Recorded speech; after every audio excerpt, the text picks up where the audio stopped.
Mga kaparikoy, gagawa tayo ngayon ng recipe para sa gamot ng lalamunan. Kung napapansin nyo ay sama ng timpla ng boses ko. So, magwa 1 week na to. Nagkasakit kami lahat dito. Pero ako yung ng husto ng ubot sipon. Pero hanggang ngayon, yung boses ko at saka ito problema ko, hindi ako nakakatulog sa gabi kasi kumakatig at saka umubo ako.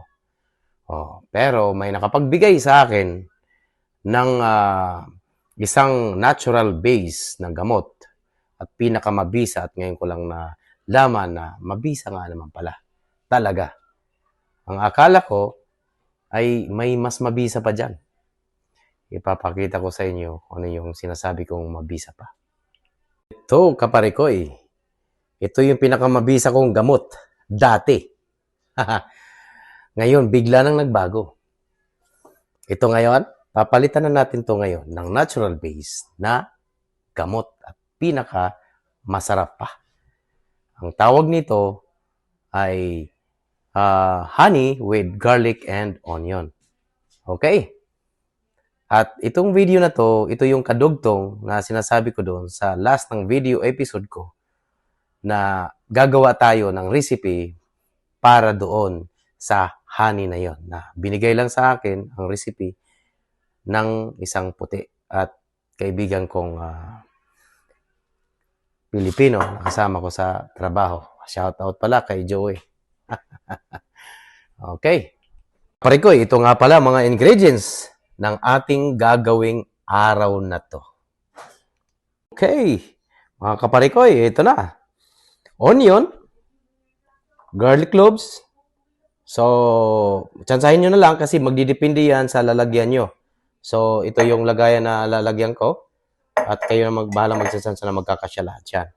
Okay? Then, honey. Kahit anong klaseng honey flavor. Organic or ano pa. Basta, hindi siya yung, yung sugary na tawag nito. Alam mo yun? Marami kasi mga honey ngayon eh. Okay? So, kailangan natural at organic. Yan, dito nyo naman. Organic honey yan, okay? So, sa Costco ko lang binili yan. $9. Worth of $9 lang yan. Pero, maniwala kayo hindi, itong gagawin natin ay napaka-the best ng pangtanggal sa ng lalamunan kati-kati. Instead na ibibili mo pa ng $4 doon sa yung mga candy na yan na hindi mo naman wala rin namang palang kwenta. Di ba? Okay. So, sige lang. Handa lang natin lahat ng mga gamit. Okay, meron na tayong honey. Ulitin ko. Cloves ng tawag nito, garlic and onion.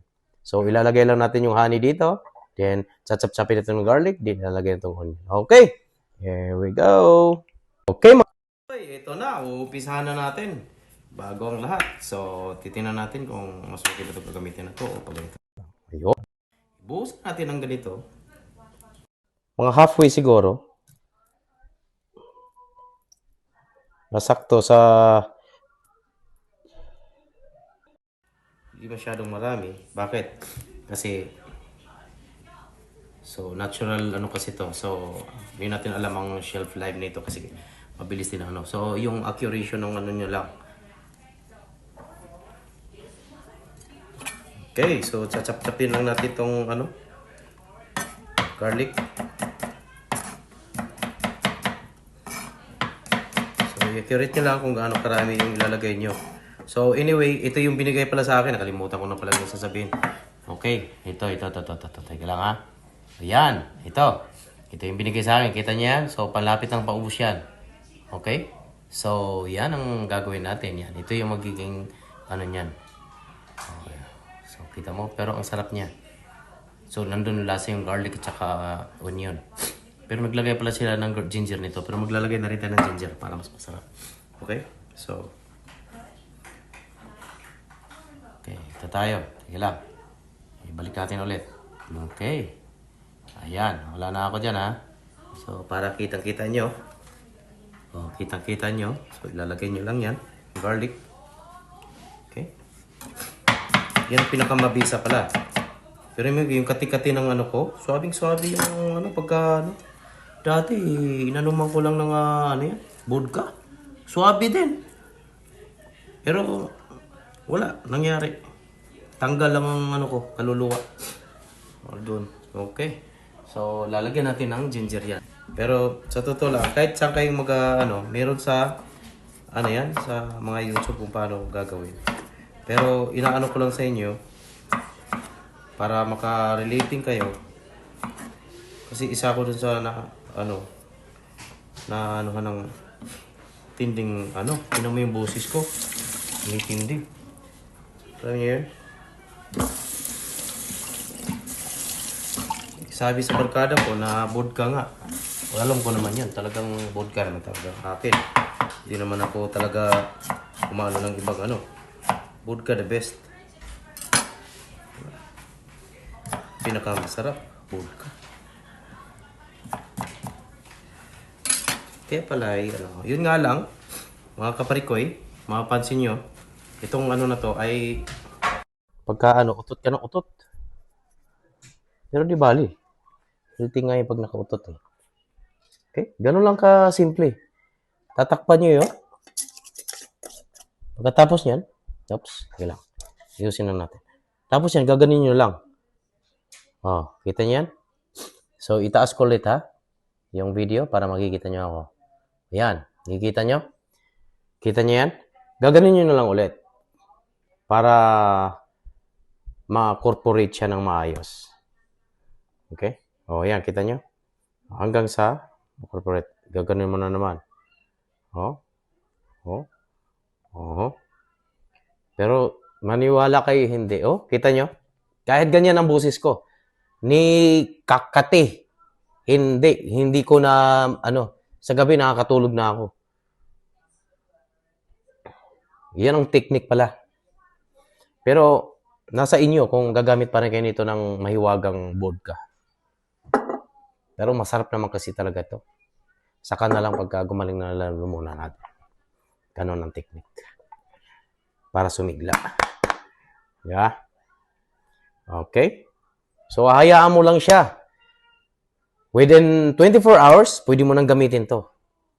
Mapapansin nyo yung aroma na galing doon sa garlic tsaka onion ay nandun. At mapapansin mo parang bumubula-bula. So, ibig sabihin, nag-create na siya ng sa loob. Di ba? Ganyan lang kasimple, mga kaparikoy. Ganyan lang kasimple. Okay? Yan. Na-corporate na siya ng husto. Na-mix na siya ng husto. Makikita nyo naman. So, tama na yan. Nasa inyo kung paano o malaking jar ang gusto nyo gawin nyo. Bahala kayo. Pero depende kung gaano katagal yung sa lalamunan ninyo. Pero pwede mo rin kasing ipipreserve to. Huwag nyo ilalagay sa ref. Kailangan room temp lang. Kasi kung ilalagay mo sa ref to, ay di para kang nito. Para kang kumain ng bao sa niyog. Baka hindi mo makukutsara yung honey nun. Okay. So, ganyan lang kadali. Di ba? So, ito yung continue ng video natin.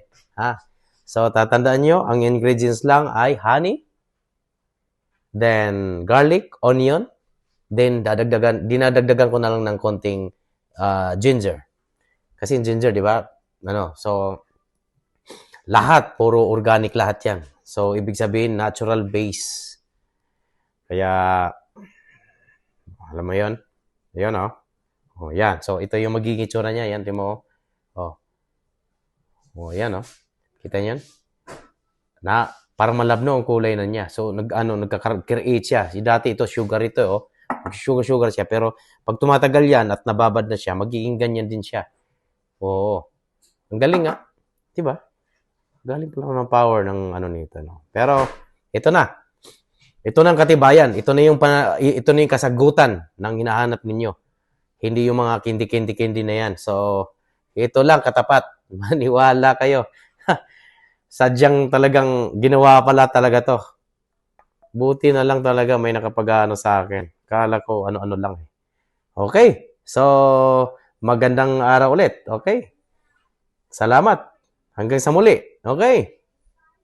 Daghang salamat sa ating mga kabisayaan. Syukran naman sa ating mga taga Middle East. Maraming salamat sa pakikinig at pagsusubaybay sa aking mga videos. Huwag nyo lang pong pakalimutan na mag-subscribe, i-like, i-share, and hit the notification bell para lagi kayong updated sa mga bagong videos ko. Magkita-kita ulit tayo sa susunod dito sa ating Buhay Canada!